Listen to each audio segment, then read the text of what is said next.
Nu er det vigtigt, at alle sammen kigger rigtig, rigtig godt efter. Ja. Så nu skal I alle sammen sige, at I tager jeres hænder og stikker dem op i luften, sådan her. Hænderne op i luften. Ja, hands in the air. Ja, og så skal I bare gøre ligesom dem her. Ja, I skal bare gøre det samme. Ja, det er rigtigt. Ja, I skal bare gøre det samme. Do the same like these people. You become happy. Man bliver glad i lovet. Servitriserne her. Langt fra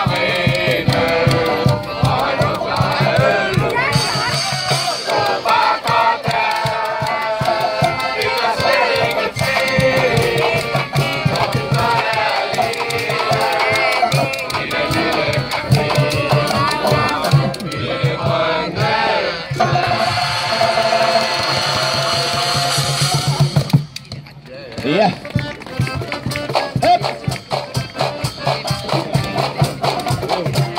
Ja, det lyder bedre, hvis I alle sammen klapper. Derfor.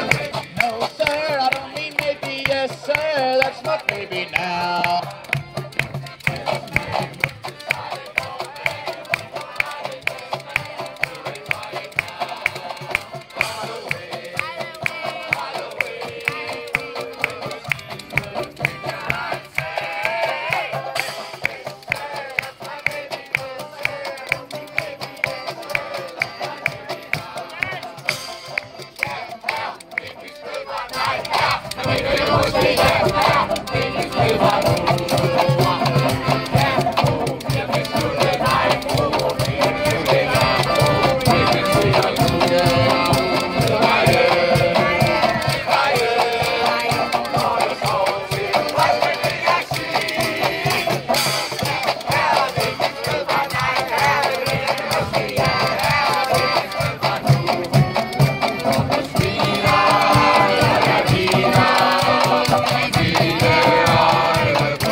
Levino, det der, det holder ikke en meter. Nå, okay. 2 meter. Mine damer og herrer, vi har her Levino på tommestok. Her ser vi Peter. Peter var tidligere rengøringsassistent i Novo Nordisk. I dag tager han skralde på skraldeposen.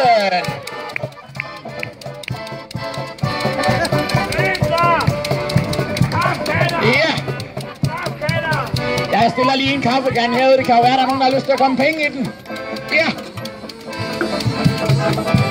Wow. Det er altså nogle syge sygeplejersker, vi har der.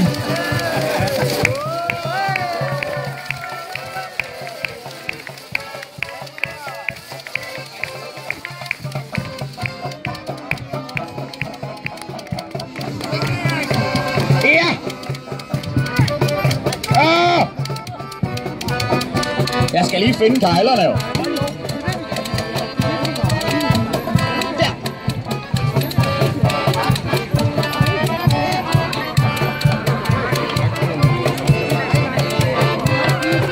Au.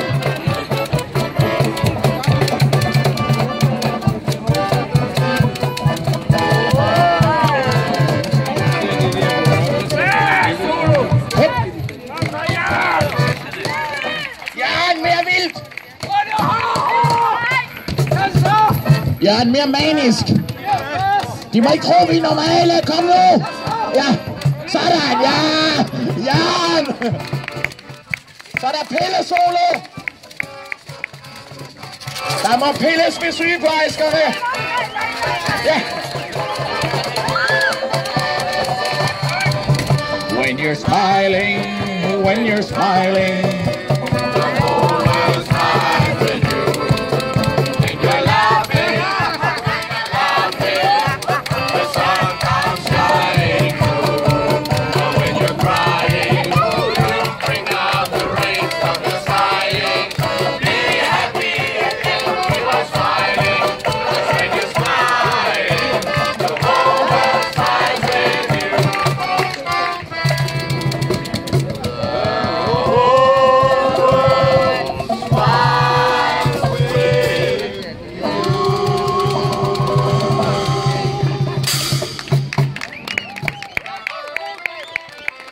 Så, nu kommer der en sang, som handler om at være lidt underlig op i hovedet. Den hedder Tvangstango. Der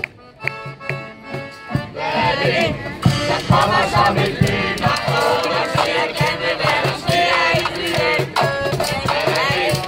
Der kommer som et chok, som en mod piller eller går, om det er tvangs. Tango, det er tvangs. Tango, det er tvangs. Tango, den går rundt og bliver det slag.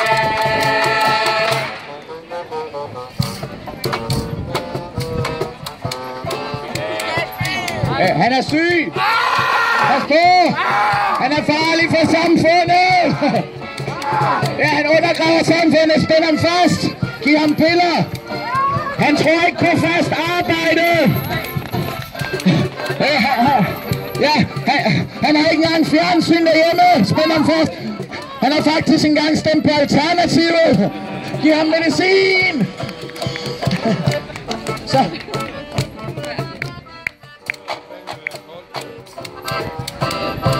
Har du det bedre nu, Jørgen? Er du?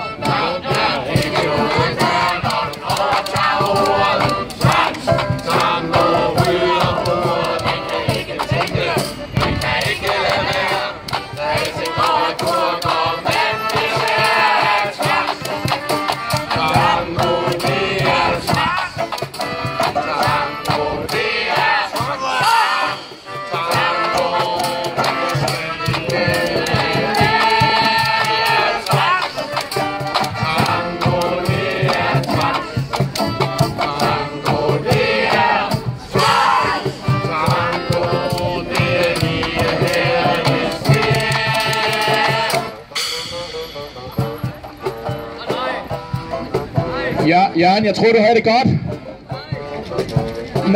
Når du... Jørgen, tror du ikke, du skal tage nogle af de der piller? Det tror jeg...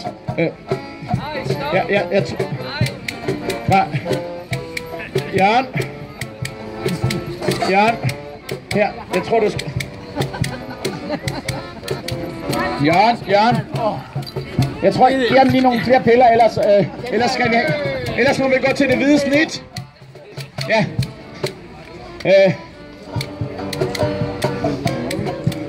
Faktisk så... Jørgen, har du det bedre nu? Du har det meget bedre nu. Faktisk så vil jeg lige præsentere her. Her har vi Jørgen. Jørgen, han er... Hvordan er det? Jørgen, verdens stærkeste mand. Nå, undskyld. Jørgen er verdens fattigste mand. Det var han i hvert fald engang. Jørgen var så fattig, at han ikke havde nogen penge. Han havde ikke noget sted at sove. Men så var det jo så heldigt, at han fik at vide af nogle mennesker, at det er ikke noget problem i Danmark. Vi har jo det her berømte velfærdssamfund. Og det betyder, at jo, det ved jeg godt, hvad det betyder. Det betyder, at man bare skal gå ud og samle nogle af dem her. Ja, så kan man hurtigt få sig et sted at sove. Det er smart. Yes. Det er noget, at man sover fortrinligt ovenpå en grøn Tuborg. Ja, så Jørgen, han misforstod det godt nok, så han lavede sig simpelthen en seng af glas. Og siden der har han fået smag for det. Og nu vil han vise, hvordan det han tilbringer natten.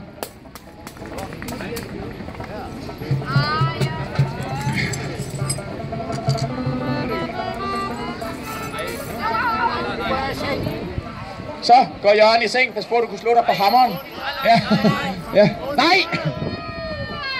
For søren da, for søren. Ja. Ligger du godt, Jørgen? Fantastisk.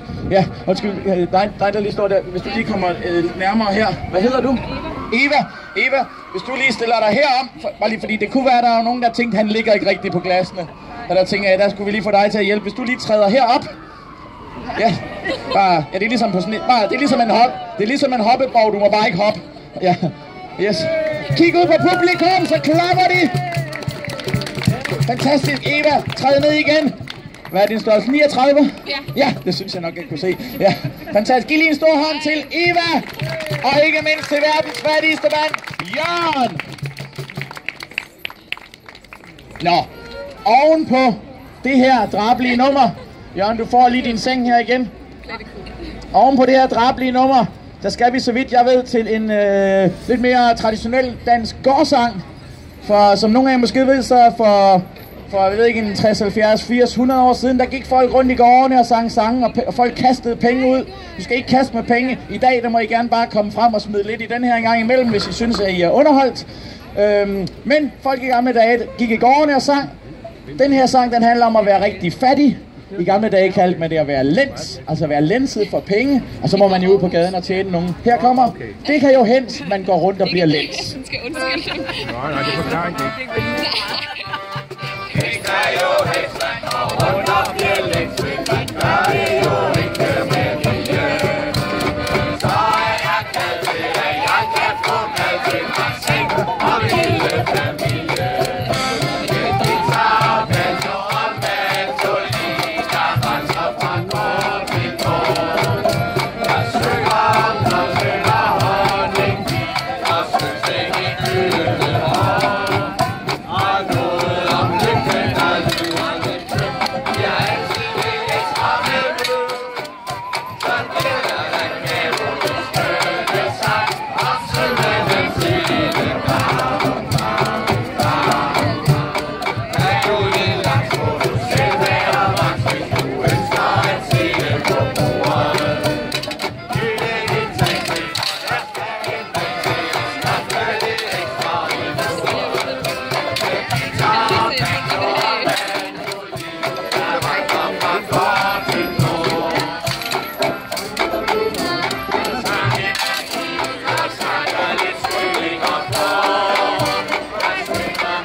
Mens Christina her højt til hest giver en sagsolo, så vil jeg opfordre jer andre til lige at gøre sådan her med armene. Hvis man sådan tager sidemanden om armene, do you like this with your arm, and like this with your arm. Og så gynger man sådan her. Ja, hvis man gynger sådan her, så hygger man sig mere. Det er sådan helt magisk. Ja, så her, så, ja, like this. Ja, hey, så kan man bare gøre sådan her. Ja, nemlig. Fantastisk. Hygger jeg ikke mere derovre? Ja, du hygger bare. Ej, hvor er I smukke.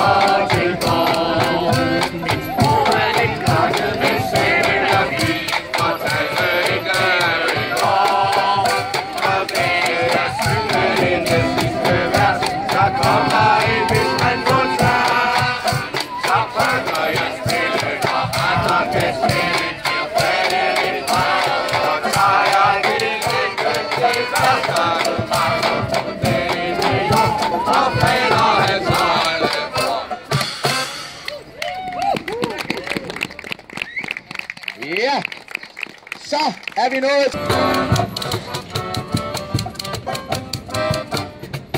Jeg står ved mit lokum og ser på den rødnæste stjerne.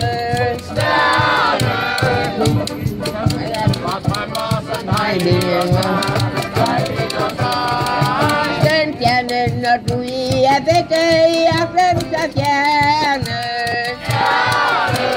Føler jeg i hjertet, fælder jeg inde i mig. Jeg ved, du har sagt mig farvel, og stå her i natten og lover mig selv. Så længe himlen blå, og sol og stjerner på, så længe du er her ved kærlighed. Så længe målen kan ses fra jordene, så længe vil min kærlighed til dig bestå. Jeg ved godt, at fejlen er min, og jeg indrømmer gerne. Ord jeg har sagt, har jeg ofte opfyldt og tro. Jeg spørger mig selv, når jeg ser på den måde.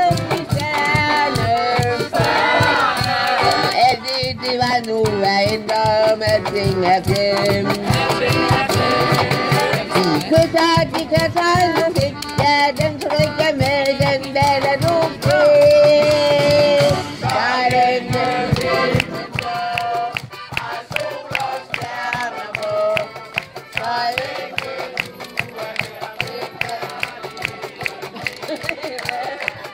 så længe månen ser, kan se på jorden her, så længe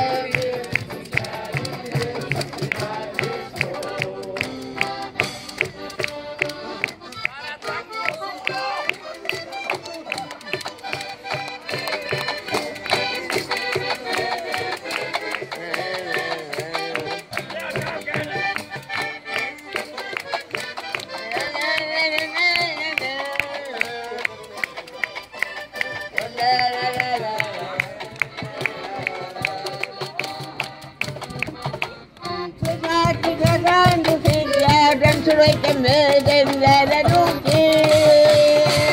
Så længe himlen går, og sol og stjerner på, så længe ingen er lidt kærlighed leve, så længe månen ser, den ting på jorden her, så længe vil kærlighed lade det stå.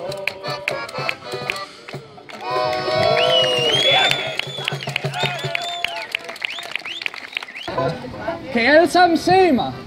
Ja! Fedt! Gå bagfra. Jeg ved godt, jeg ser godt ud bagfra. Ja, mine damer og herrer, her i Det Splittergale, som I måske har bemærket, er vi jo ikke et helt almindeligt orkester. Det er fordi, at der er mange medlemmer af orkestret, som er psykisk syge. Det vil sige, at de er lidt underlige op i hovedet. Og så kan man tænke, jamen hvordan ser det ud, hvis man er psykisk syg, og man prøver at jonglere? Heldigvis er der nogle folk, der har opfundet noget medicin, som man kan tage, så man igen bliver normaliseret. Desværre så kan det medicin nogle gange have nogle bivirkninger, og så kan det godt gå hen og blive ret svært at jonglere. Men man kan tage medicin, der virker mod de bivirkninger, men det bliver ikke helt det samme, som det var før. Ja, og I tænker måske, hvad er det for nogle bivirkninger, som man står deroppe og snakker om? Jo, det kan for eksempel være sådan noget, som man går hen og bliver hyperaktiv.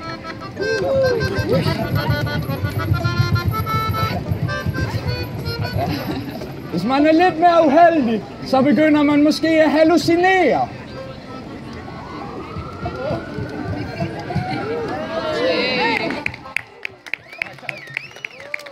Over i den anden boldgade, så kan man gå hen og blive rigtig, rigtig doven.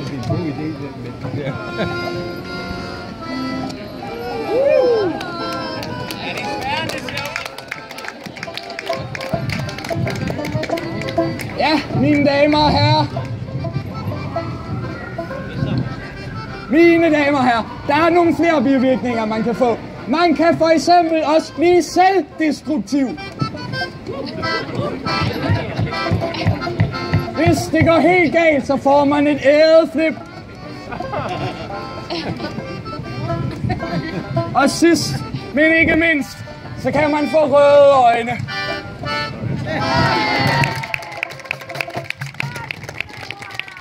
Tak skal I have.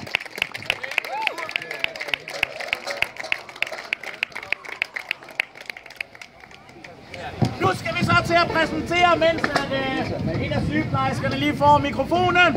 Så det er nemlig Christina. Og Christina, som står her, hun er gået i civil. Hun skal synge en sang, som handler om hendes første kærlighed. Og mens hun lige gør sig klar, kan jeg jo lige reklamere lidt for kaffekanden, som jo, ligesom den har gjort i hundredvis af år, er til at komme penge i. Den står her. Men som jeg siger, Christina skal synge en sang om hendes allerførste kærlighed. Ja. Er hun klar? Take it away. Christina, giv hende en stor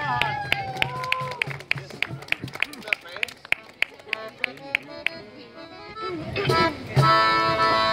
Alle mine venner har en cowboyhelt, og jeg har også en.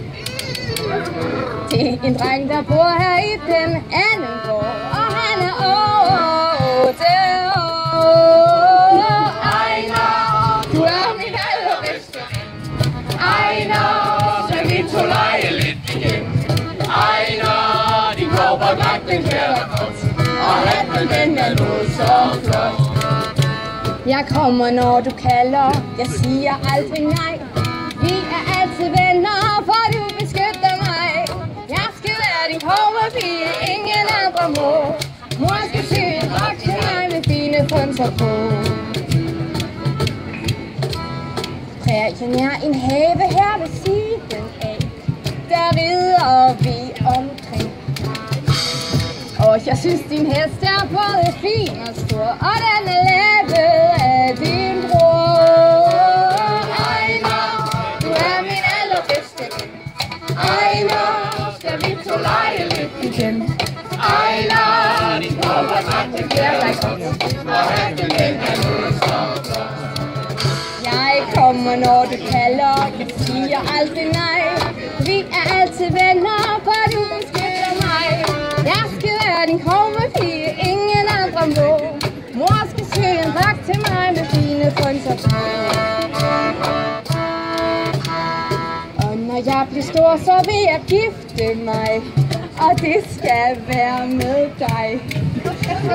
Og så rider vi en tur til Cowboyland.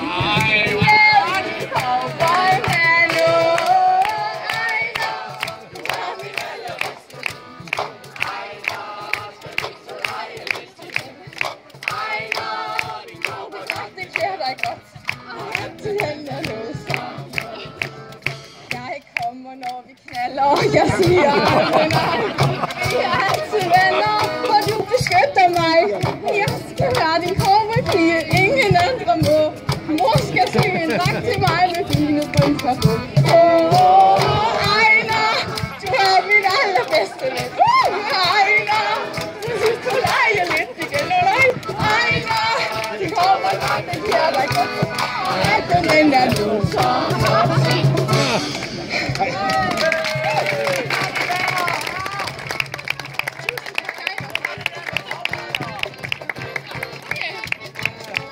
Så kommer vi. Vi kalder os de spillergale. Vi er det smukkeste orkester. Vi har det bedste show, men det er den vilde tale. Hvor kan det blive fester? Og det er de kasse. Det er med til katte. Men så om vi er her i morgen. Det er med katte. Hele natten. Så solen stiger forud. Kom med det rigtig som de spillergale.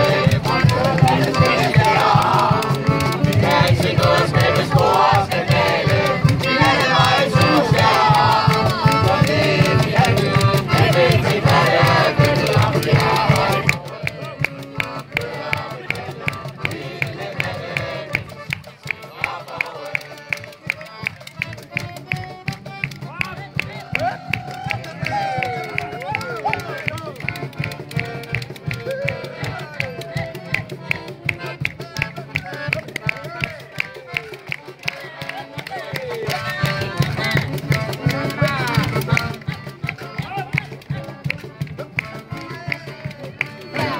Vi kalder os de spillergale.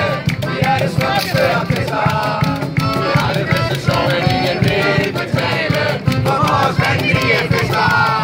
Kom ind i hatten, hjem ind til katte. Hvem ved om vi er her i morgen? Kører med katten hele natten, indtil solen skinner forud. Så jeg har alligevel slidt min stemme. Så skal du stå nogle sådan her. Så lige om lidt. Så har vi hej. Altså prøv at se, når du kigger på Jesper, du kan den mere op og stå. Ja, sådan. Godt. Der. Ja, det tager lige lidt tid, så vi lige forklarer lidt mere om, hvor længe har du røget egentlig, Jesper? Jamen jeg startede jo helt som lille med at ryge på røven ned ad trapperne. Når du startede med at ryge på røven? Ja. Og så skal det er jo bare sådan noget, hvad hedder det, Det er noget trylling. Ja. Du har ikke noget hårspray, vel? Ej, det var godt. Ja, det er rigtig godt, du ikke har hårspray, fordi det havde vi engang en, der havde det, så bare Når det ikke så hårdt. Nej. Det er jo faktisk sådan. spændende i dag, fordi på grund af bilen. Ja, vi har faktisk ikke prøvet at lave det her sådan her. Ja. Altså, jeg har faktisk heller ikke prøvet at lave det, efter jeg har drukket 3 guldbajer. Så, men nu... Det giver jo en vis ro på. Ja, så ryster man ikke så meget, som man plejer. Ja. Det der sker, det er lige om lidt, så skal du bare stå og kigge lige ud på publikum. Det er dem derude der. Ja. Hej. Ja. Når der så kommer en fakkel forbi her, så skal du nemlig ikke gøre sådan med hovedet, for der kommer også en. Ja, og det er vigtigt, når den kommer flyvende der, det er vigtigt, at du heller ikke lige siger, hvor skulle den hen? Fordi der kommer en makker lige bagefter. Der kommer flere, du ja. Det er jo ikke sikkert, at vi får tændt den lige med det samme, vel? Så du skal bare stå helt... At det er ikke en nejler, det der, vel?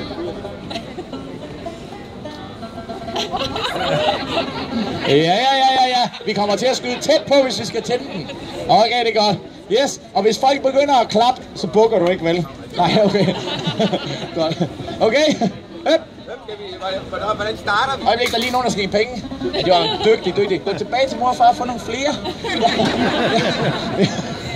Så,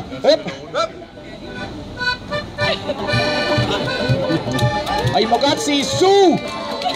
Su! Ja, der skal lidt su! Okay, vi tager shower. Den skal op og stå, den der. Sagde hun også det? Jamen, altså, du skal holde den op og stå. Ja. Er du bange for pokker? Hvad tror du, jeg er, altså? Jeg har ingen forsikring. Hvad tænker du, altså? Altså, for helvede. Altså,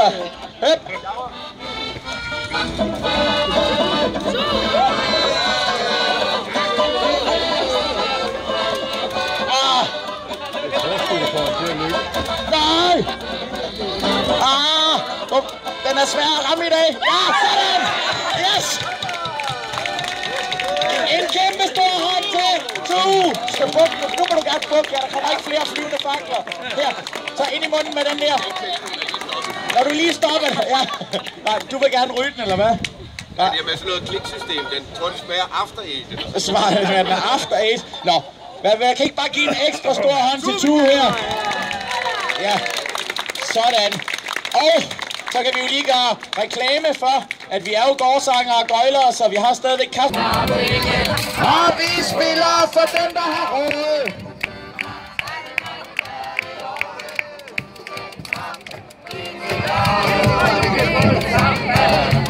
Ja.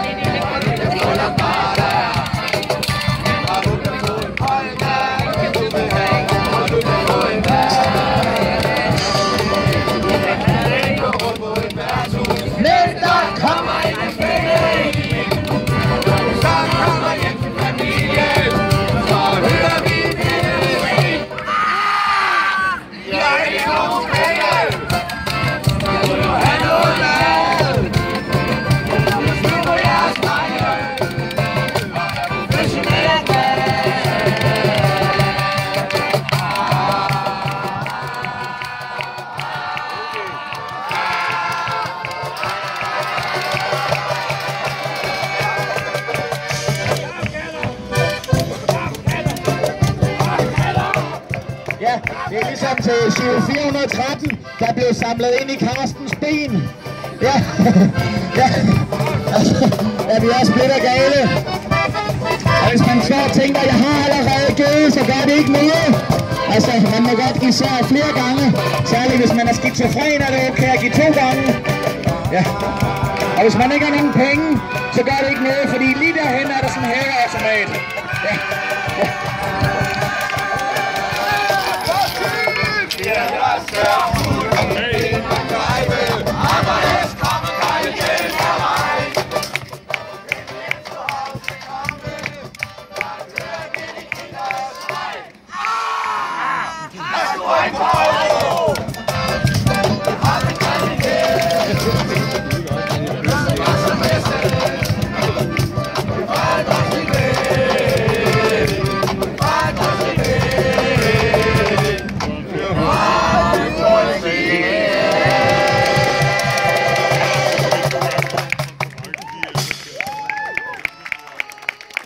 Så nu kommer der en sang, hvor jeg godt vil præsentere en ægte gammel gårdsanger søn.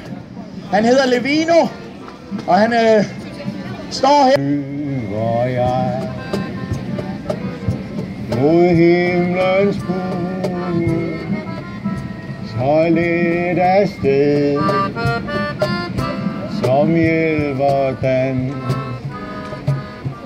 jeg ånder fri, og solens lue forgylder mig med al sin glans.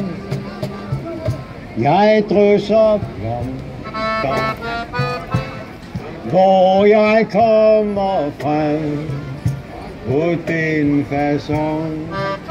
Jeg sender kysser ned og fordrer kun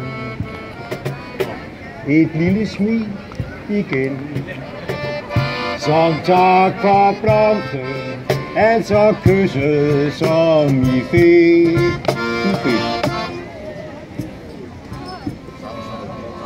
Solo. Venstre solo.